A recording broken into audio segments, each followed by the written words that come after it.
In this video, I want to take you on my journey through having eczema, chronic eczema, and then healing it within 3 months, once I understood the principles of what it takes to heal. I want to take you through the journey of first getting it and what it took to actually understand what eczema is, how it behaves, what emotional, mental, and physical aspects trigger eczema, and how can we really see commonality in everyone's stories.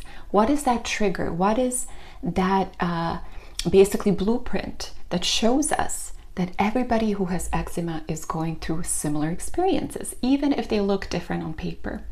So let's get into it. So my eczema journey began 10 years ago, and at that point I really was not happy with my career.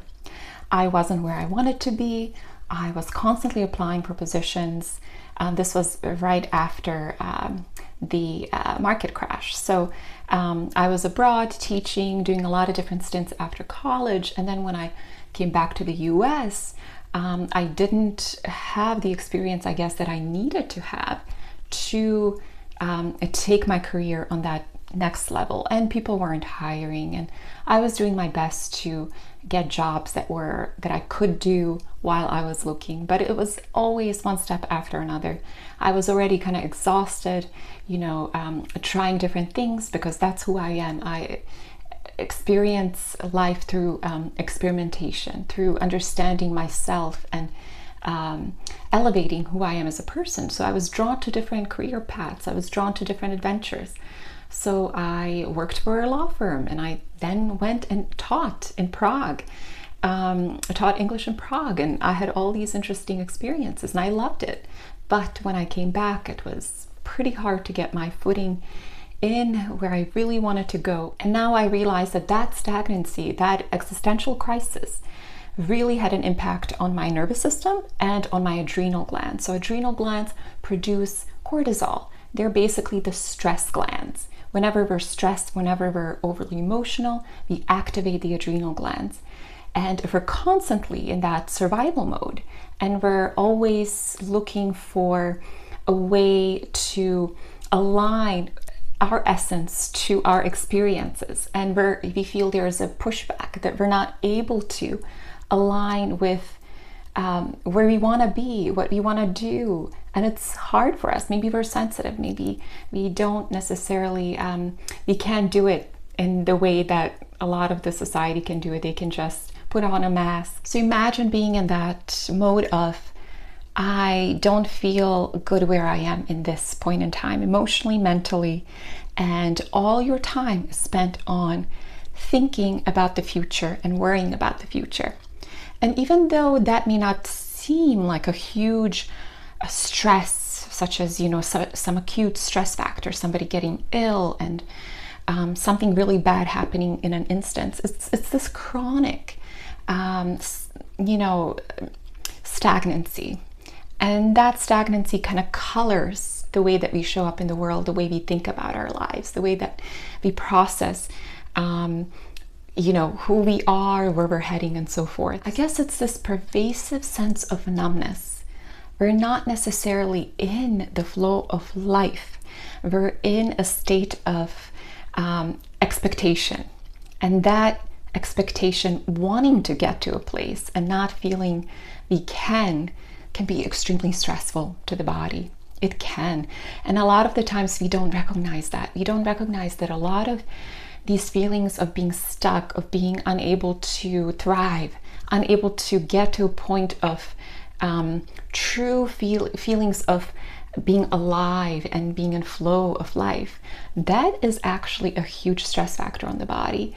It doesn't seem like it, but it is. And I think that was a major turning point for me in terms of eczema. That's when I really started to see the eczema spread. So it started slowly on my hand, and then slowly over time, it took about a year to see it all over me.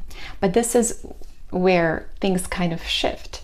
So I was working in an office in New York in a nonprofit, and that's kind of when things started, because I felt kind of stuck in a specific job skill, specific role that I didn't really want to continue with, and I didn't see a way out. This was a time of not very many job openings, and it was really hard to find anything. So you felt just happy that you had something. You were in the survival and you were happy you were in that, but you weren't really thriving. You weren't really in a state where you felt good in your skin. Good in your skin. There you go. So basically, this sense of stuckness, think about it, stuck. When we're stuck, feeling stuck because of external circumstances, that is a sign to the body, okay, you're stuck, so I am stuck. Think about, the body listens to you. The body listens to our self-talk. The body listens to our environment. It listens to our thoughts. So when we're telling the body, I'm stuck, there's no way out, the body thinks it's in danger and that it's stuck. So think about all the processes getting stuck, the energy, the mechanisms, the lymphatic system, which is the waste system, the water system in our bodies. We're 70% water. Some of that is blood, some of that is lymph. But the lymph, when it gets stuck, it means it can't take waste out of the body. Our kidneys get stuck as well, because that's the point. When the lymph gets stuck, it basically tells us the kidneys aren't filtering. So when those two don't work, then the waste has to go somewhere else. It can't go through the kidneys. And that is what eczema is. I felt stuck, and I think that stuckness showed up in my body. So what happened next is that I took an opportunity to do some humanitarian work in Ghana. And I was so excited. I felt this sense of new energy, new passion was ignited in me. And once I got to Ghana, it just felt a complete 360. Coming from an office life, feeling stuck, feeling the work you do is meaningless. Yes, you're doing some fundraising, you're getting funds for this institution, but really the impact that you're making is not really seen immediately. You're basically so removed, you're in this bureaucracy, that anything good that comes out of it is very vague and very non-tangible. So for somebody like me, I really like to see that impact. I want to be within it. I want to be in the grassroots. So when I got that opportunity, I took it on. I actually fundraised for myself to be able to take on this opportunity, which was semi-paid, but really little. So I had to figure out how to make it work for 5 months. So in Ghana, we were doing all kinds of different field projects. We're working with farmers to get them better rates, international rates for their produce. We were working with community projects and creating a community library in a rural area so kids can have access to education, all kinds of different projects. And just being on the field with people that cared about the same thing that I did. And every day was this adventure, and every day you saw progress, you saw people being appreciated, you saw this connection between us and the people that had questions and had needs. How can we exchange resources to come to terms, and you get something out of it, we get something out of it, we learn about what communities really need, how connected they are. And it's not about money, it's about resources, it's about people listening and understanding and helping in a way that can connect the community that may be disconnected from those resources, and be that bridge. Not be a savior, but be a bridge. And so being in that environment completely reversed my eczema. During those 5 months in Ghana, what I think happened is I was in flow of life, and immediately my body started feeling that. And I think it opened up all my elimination channels, my waste was coming out, everything was regulated. Another factor that I really think helped is that the environment in Ghana is extremely humid. So the skin loves humidity. It loves being in a sauna-like environment because it opens up all the pores. This type of moisture just opens up the pores and the skin can breathe. And so all the waste that we see as eczema that's on the surface of the skin can now come out unobstructed. And so this waste is being pushed out. If you didn't know that, skin is your third kidney. So if your two kidneys aren't filtering really well, the skin will take over. And that's what I think happened. I was constantly sweating. I was on my feet. I was walking a lot. So I was moving my lymphatic system, and I was in purpose. So I think all of those areas, you know, I was a vegetarian at that point. So I think diet didn't have as much impact. I think the other things did. The diet was still really good. Everything was fresh, vegetarian. I had rice, I had vegetarian stews, I had a lot of fruit. So fruit is really good for you. So I had a lot of mangoes right from the field. I had, I think mangoes were majority of it, but there was also papaya, there was a pineapple, just different tropical fruits. And I think it really helped. And I think it helped that the food was fresh. The food came right from the earth, from the land locally, and everything we ate didn't have preservatives. It was home cooked. So all of those things helped. Was it perfect food? Was it all raw foods? No. Basically, if you have a lot of things going for you in terms of energy flow, in terms of you're sweating, you're using your body, you're on your feet, you're having adventures, you're laughing, that will override one thing that's not 100% there. Let's say the diet is just 50% optimal. Mine was pretty good, but let's say yours is 50% optimal. But all those other factors are in place. That is a recipe for healing. But if, let's say, you know, we're in a state of, we're 70% okay with our jobs. We're not moving our bodies. We're sitting down constantly. We're okay with our emotional life and circumstances, 60, 70%. Then the diet becomes a bigger factor, because it's all about how much is your cup full in all of these aspects of life. So if it's semi-full in most of them, then the diet is going to have to take a lot of brunt of that. And it's going to have to be extremely energetic, extremely nutritious. So what happened next is that I got another opportunity to do community development work in India. Basically, I applied for a fellowship and I got it, and it was a perfect transition from Ghana. And I, was connected with a social enterprise that worked in Mumbai, or formerly Bombay. And I was to work with them and to help empower India's high schoolers through different programs so they can be the next generation civil leaders of India. And it was wonderful. The mission seemed just exactly what I wanted. But unfortunately, when I got there, I was not treated very well by the bosses, the founders of the organization. I think they imagined that I could just come in and be some kind of an asset immediately, without thinking that they have to provide something back to me, give into me, pour into me. And the fellowship was a two-way street. I was to learn a lot from the enterprise and given guidance, but I was also to offer my skills in fundraising, marketing, and community development. So it was a my expectations were that this was going to be a two-way street, and that I was going to learn a lot and really offer a lot as well.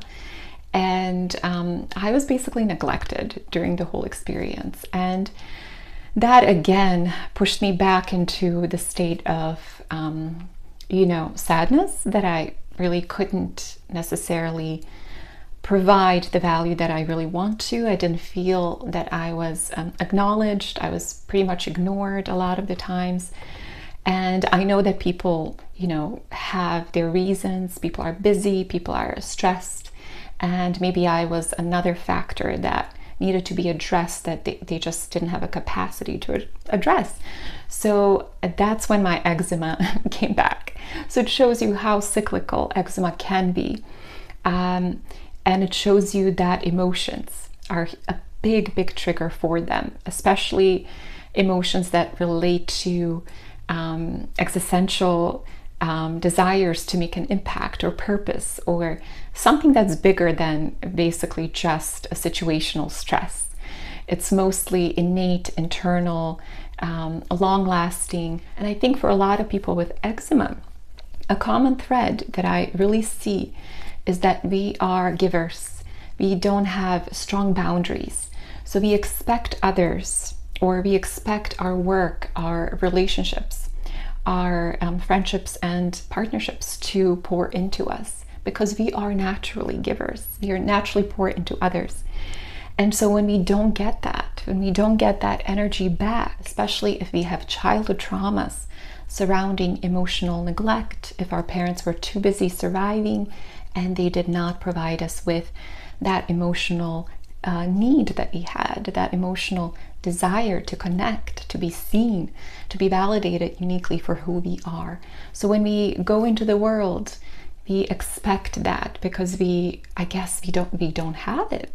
And we expect it so much and desire it so much because of this wound that we are, we are willing to also give up our boundaries to get that from situations and people, to get that validation, to get that emotional closeness, to get to have our work fill our cup, fill that emotional, void. So I think all of that has to be addressed. So with people with eczema, I think it's extremely common that there is a factor of early childhood stress. It could be emotional, it could be physical, moving around a lot. It could be environmental, they were bullied or they didn't have a lot of friends. So they're constantly operating in a state of fight or flight, even if they don't necessarily sense it. It's very subtle. They're always on the edge. So if you're always on the edge, you don't think you're necessarily stressed, but your body keeps score and your body knows you are. So it's constantly looking for any sign of environmental aggression or environmental, something that's going to pose danger to survival. So the way that we're triggered does not correspond to the stimuli of that trigger. And this will shut down our body's ability to dispose of waste, to digest properly, to utilize nutrients properly. Everything that we do is governed by our nervous system, and so is detoxification. So not many people know that, but the nervous system also governs how our bodies detoxify, how our elimination pathways work. If the nervous system is dysregulated, it means it's not functioning properly. So our detoxification pathways are also compromised. They're not functioning according to, daily flow standards of how the body should eliminate waste. The autonomic nervous system can also shut down the adrenal glands, and the adrenal glands control the kidneys, which take care of this waste. So taking care of our nervous system is a huge factor in a lot of eczema cases. And once we realize that we're not in danger and we work on our any traumas from the past, especially childhood traumas, and really do that regulation work of the nervous system somatically, being around safe people, safe jobs, safe environments, healing that aspect will go a long way, because that is pretty much the common denominator. The diet puzzle will just flow, and our mental states can improve as a result of all of this work. So to me, I feel like the nervous system is a big component of the eczema puzzle because it regulates all the other pathways. It also works with the endocrine system to govern the processes of the body, but also how the organs function. So if that is dysregulated, if our nervous system is down and our endocrine system is down, those two important messenger systems, then everything else will be completely dysregulated and offset. So the point is to bring everything in balance, and this can be done really well through somatic and nervous system regulation work. So this time in India really took a toll again on my emotions, on my nervous system, and the eczema came back full force. And I want to get deeper into my story, and there's so much more to actually hear and learn about this eczema journey and how you can really see a lot of these elements in my story as your own story, because there are a lot of commonalities. So I want to get back into the story, but I feel this video is getting a bit long, and so I'm going to do a part 2 of what happened after India and how I found that treatments, as much as they're helpful, are not the way to sustainably tackle eczema, and what really helped me to reverse it. It's a beautiful story of really finding my sense of self, living in the present, and really working on regulating my emotional state and finding that peace within. So stay tuned for part 2. Know that you are very much in control over your experience. You are never, ever, the body will never, ever give up on you. You are in control. The body's wise. It just needs you to listen and to give it what it needs to heal. So I am proud of you, and I will see you again in the next video. Thank you for watching, and take care.